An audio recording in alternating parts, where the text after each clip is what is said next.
When it comes to giving us blockbuster classic movies, the 80s might just take the cake.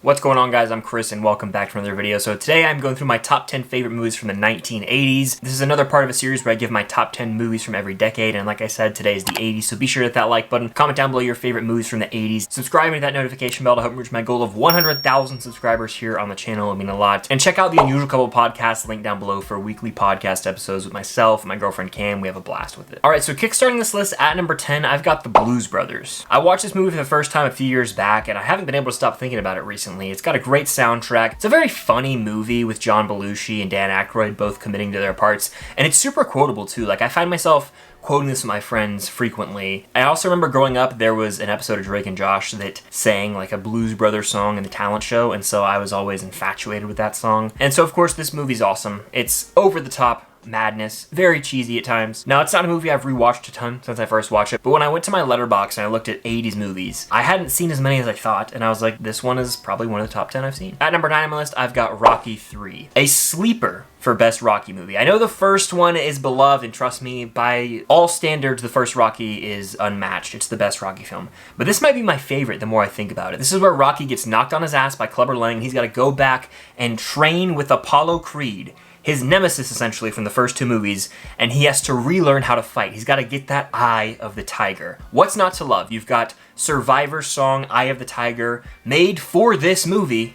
That is like a song that is now synonymous with Rocky, and it was made famous because of this film. You've got moments that are 80s cheese to the max, but we've also got some of the best training montages in the entire franchise, where it's Rocky running on the beach, training with Apollo. There is no tomorrow! Great quote from this movie. And this is one of the top tier films from the Rocky franchise, in my opinion. So, had to give it a shout out here. I think it's better than Rocky 4. I know a lot of people like to have that debate, but give me Rocky 3 over Rocky 4. This film has a lot more substance to it. No hate to Rocky 4. This one is just more rewatchable, holds up better, and it's more inspiring. You admit it? I'm afraid. I'm scared. For the first time in my life, I'm afraid.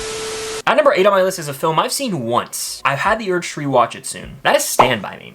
This is a coming-of-age classic film, and I've seen clips from this film going around on my social media lately, and I'm like, man, I'm really due for a rewatch of this film. It was very impactful with just the one viewing that I had about 3 or 4 years ago now.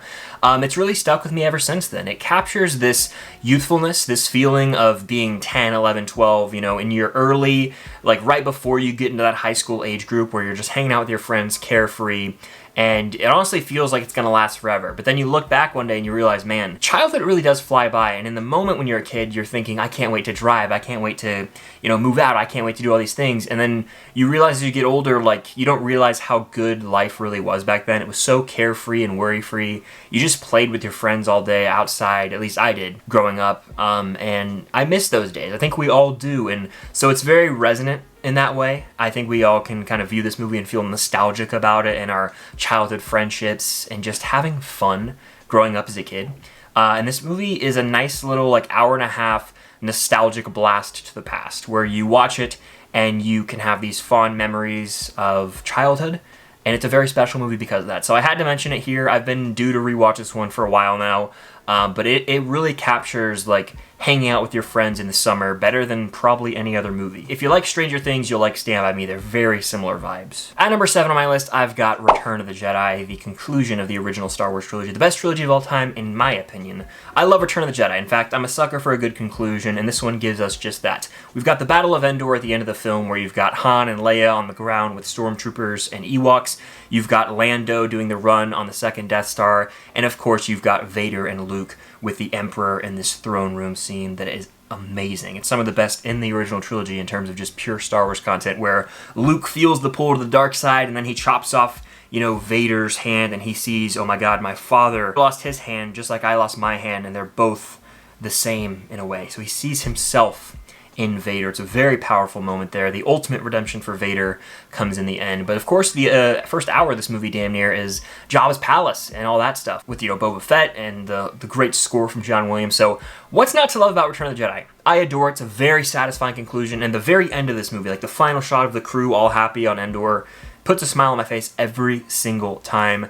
this is how you do a conclusion. And really, chronologically speaking, to me, I can kind of view it as the end of Star Wars. At number 6 on my list, I've got E.T. This is a Steven Spielberg classic from 1982, nominated for Best Picture, nominated for all these Oscars.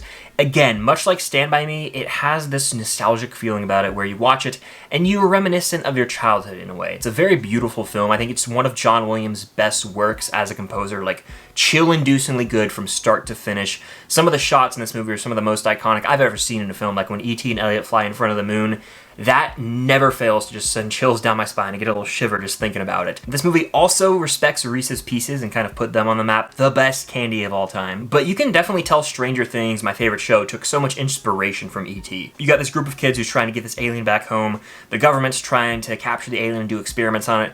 Very similar to the main plot of Stranger Things Season 1. So if for some reason you haven't watched E.T. but you've seen Stranger Things, go watch E.T. and you will be very pleased. And you'll be like, oh wow, Stranger Things definitely took inspiration from this. It's an 80s classic. It was always going to be on this list, but bringing us into the top 5, I've got The Karate Kid. All-time great sports film, but easily a movie that features one of the best mentor figures ever, in Mr. Miyagi. He is the perfect mentor to Daniel-san, as he called him. Wax on, wax off. We all know that scene. But this movie's just timeless. You could show it to someone now, you could show it to someone 30 years from now, and you could show it to somebody in the 1990s, and they're all going to take away the same key messages from it. It's dealing with bullying in high school, something that everyone has seen or experienced firsthand in their own lives. So it's a very relatable story. You've got Daniel moved from New Jersey out to California. He's this outlier, this new kid in town, and then he realizes he got a crush on this girl, but then you got Johnny Lawrence, who is like the big bad Cobra Kai of the town, and him and Daniel end up beefing. Daniel gets his ass whooped after that Halloween party, and he ends up getting trained in the ways of karate by Mr. Miyagi. Ultimately, they end up in the All Valley tournament and the crane kick for the win. But this movie's so rewatchable.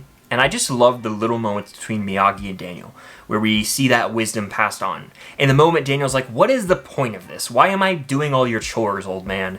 And then ultimately he realizes all along he was learning the ways of karate in self-defense. The score here is beautiful. This launched the Karate Kid series, but also the Cobra Kai series, which makes me appreciate this movie even more than I already did. It's an 80s timeless classic, and a movie that I could watch pretty much any day of the week. Gotta love it, and it's a staple of the 80s. At number 4 on my list is Die Hard, the best action film ever made. It literally launched this entire subgenre of action films where a main hero is like trapped in one location and they have to take out the bad guys from within. Olympus Has Fallen, White House Down, any Liam Neeson action movie of the 21st century pretty much took inspiration from Die Hard, and it became the gold standard for action movies very quickly. John McClane, just his lovable protagonist played by Bruce Willis, who's throwing out these catchy one-liners, yippee-ki-yay, motherfucker, has become his iconic tagline. Of course, we got a lot of Die Hard sequels, but none of them really captured that lightning in a bottle feeling that this movie has. And a lot of that has to do with Hans Gruber, played wonderfully by Alan Rickman, rest in peace. He owns it. And this is also one that I watch every Christmas. Yes, it's an action movie, but it also has Christmas theming throughout it. It's definitely a Christmas movie, and I had to mention it. It came out, near the end of the 80s, but it's still an 80s movie, and my god, is it one of the best. At number 3 on my list is Back to the Future. This is the one movie that had to be on this list. In fact, if someone made top 10 movies of the 80s and it wasn't on there, they might need to be questioned. 1.21 gigawatts, great Scott! This might be the most iconic movie from the 80s. I know it gave us a lot of other great ones, like I mentioned, Karate Kid, Die Hard. Back to the Future might be the most memorable film from the 80s. Much like Die Hard's the gold standard for action, this is the gold standard for time travel films.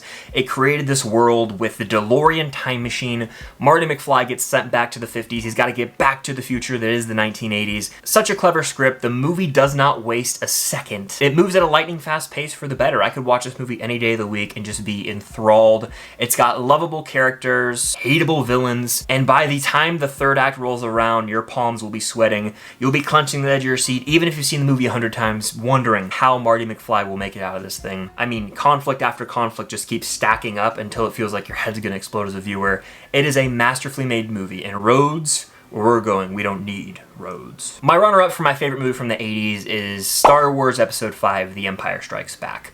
The movie with the greatest twist of all time, arguably. No, I am your father. The big reveal that Darth Vader is Luke Skywalker's father. In fact, if I could go back in time, I would want to go to a theater and watch people's reaction and honestly have this movie wiped from my memory so that I could experience it for the first time in a theater full of people in the 1980s. Many claim this to be the best Star Wars movie. I still give the edge to A New Hope, that's just me. But whether it's John Williams' score with the Imperial March or just the Yoda training Luke on Dagobah scenes, like this is a staple of Star Wars and it's easily one of the best projects Star Wars has ever put out. It dives so deep into the lore of the Force. It's that classic good versus evil struggle. We see it at the forefront here with Luke. But then you've got the Han and Leia love story that unfolds over the course of the movie as well.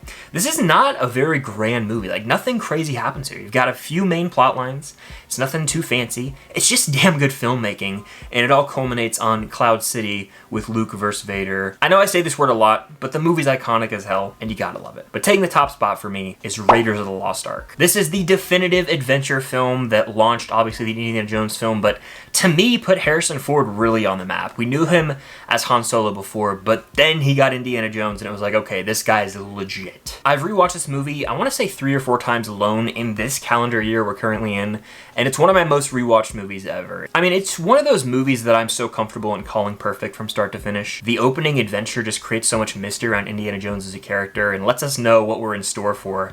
Then we get a lot of this historical background on the Ark of the Covenant, which, as someone who loved history in school, that's always been up my alley. But then you go on this adventure of Indiana Jones basically trying to find the Ark of the Covenant before the Nazis and stop them from uncovering everything. It's just so riveting.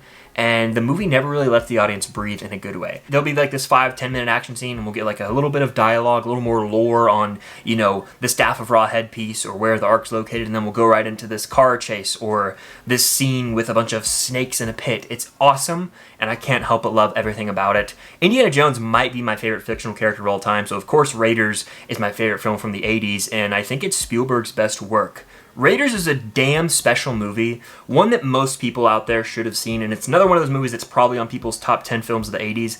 I don't know how it didn't win Best Picture at the Oscars, it's a crime. It is another timeless classic from the 80s and the best film from the 80s in my opinion. But those are just my top 10 films from the 1980s. Let me know yours in the comments down below and be sure to hit that like button, subscribe and hit that notification bell to help me reach my goal of 100,000 subscribers here on the channel. It will mean a lot. And check out the Unusual Couple podcast, link down below for weekly podcast episodes. We always have a blast over there. But thank you guys so much for watching, and until next time, I'll see you guys later.